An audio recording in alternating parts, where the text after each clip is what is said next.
Je suis Monsieur Achad Atiabao, et directeur général de l'entreprise Togovi et le promoteur des infusions à base d'ail, gingembre, citron, africaté.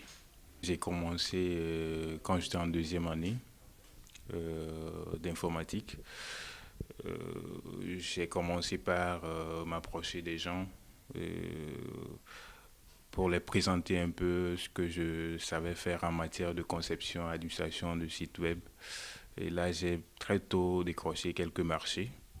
Et un jour, je me suis réveillé puisqu'il fallait aller du côté de Aura Bank pour acheter un domaine pour un client. Donc, je suis arrivé, j'ai vu un monsieur qui avait du mal à prendre les escaliers parce qu'il n'arrivait plus à soulever ses pieds. Et je me suis demandé c'est quoi le problème. Et on me disait qu'il était hyper tendu. Il s'est fait accompagner par un jeune et il fallait que j'aide le jeune à tenir ce papa-là pour qu'il puisse prendre les escaliers. Et là, toute cette journée, j'ai eu mal. Je me suis interrogé sur cette maladie qu'est les hypertensions. Et je me suis demandé c'était quoi cette maladie-là et qu'est-ce qui a amené ce vieux-là à attraper cette maladie aujourd'hui. Et quand je suis rentré à la maison, je ne suis pas resté là. J'ai pris mon ordinateur, j'ai essayé de chercher ce que c'est que les hypertensions. Et j'ai pu découvrir beaucoup de choses, comment cette maladie se manifeste et comment aussi on pouvait prévenir cette maladie.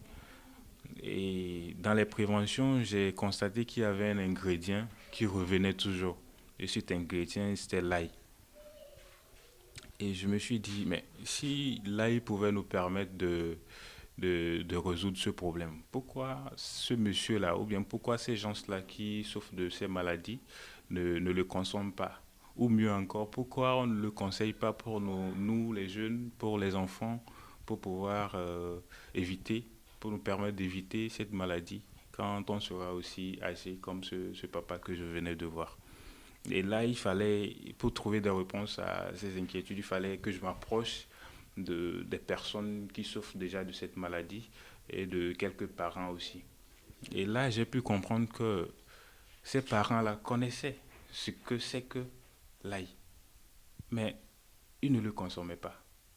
Mais je leur ai demandé, mais pourquoi, si vous connaissez l'ail et que vous connaissez ses vertus, pourquoi pas vous ne le consommez pas? Et pour certains, ils disaient que non, parce que l'odeur est un peu trop forte, ils n'arrivent pas à le consommer. Et d'autres disent qu'ils n'ont pas assez de temps, puisque chaque matin, il faut se réveiller et aller au service. Ils n'ont pas assez de temps pour écraser et là, et puis le consommer. Donc, déjà, il y avait maintenant une question, comment transformer cet ingrédient pour qu'il puisse être non seulement facile à consommer, mais aussi rentrer dans le quotidien de tout Togolais ou tout Africain ou tout le monde entier. Et là, j'ai essayé de réfléchir, qu'est-ce que les gens prennent chaque matin, qu'est-ce que les gens consomment chaque matin et tout. Et je me suis retrouvé en face des infusions euh, que nous appelons communément le thé, le thé, le thé. Et c'est le thé qu'on prend à jeûne chaque matin. Et là, j'avais aucune notion dans la production de thé. Et donc, du coup, j'ai terminé la deuxième année en informatique. J'ai eu la chance de décrocher un contrat, un stage plutôt, du côté du Burkina Faso dans une société de téléphonie mobile, Telmob.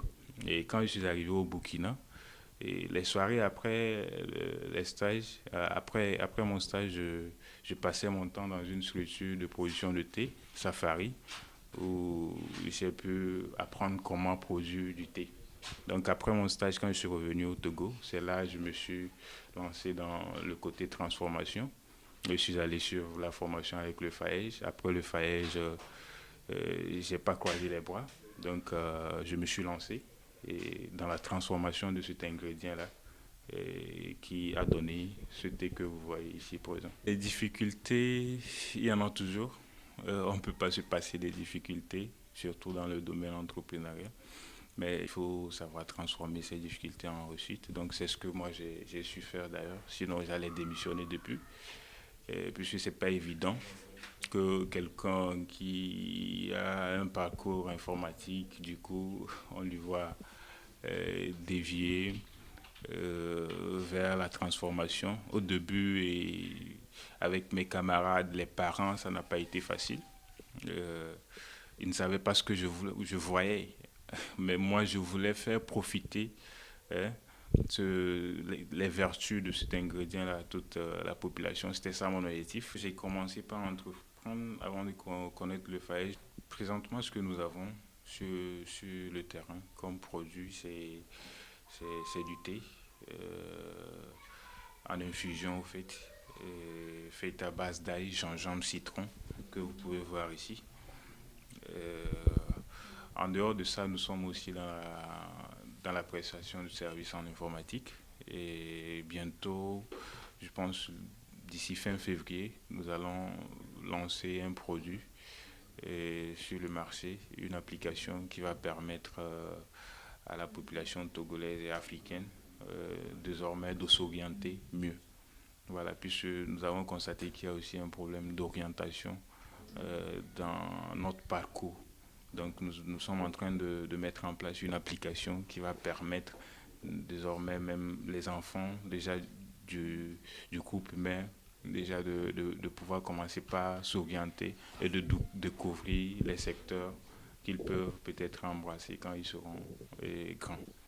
Pour le thé, vous pouvez le trouver dans les supermarchés de la place, dans les pharmacies et dans les boutiques de commercialisation de produits locaux, tels que Togosime, Maison du Paysan, ainsi de suite, dans les boutiques ordinaires aussi que nous avons un peu partout. Je dirais aux jeunes qui se disent plutôt qu'ils ont échoué, puisque pour moi, un entrepreneur ne échoue pas. Ceux qui se disent qu'ils ont échoué, c'est parce qu'ils ont démissionné avant d'avoir réussi. Voilà. Donc, qu'ils reviennent, qu'ils se mettent sur la route et qu'ils aillent chercher la réussite, là où la réussite se cache. Ici au Togo, déjà, nous avons tout ce qu'il faut pour entreprendre, déjà à travers les structures qui sont mises en place pour nous les jeunes, telles que le FAEJ, le PRADEB, de par leur soutien financier et moral. Tout jeune qui veut vraiment entreprendre, je pense qu'il peut parvenir à ses fins.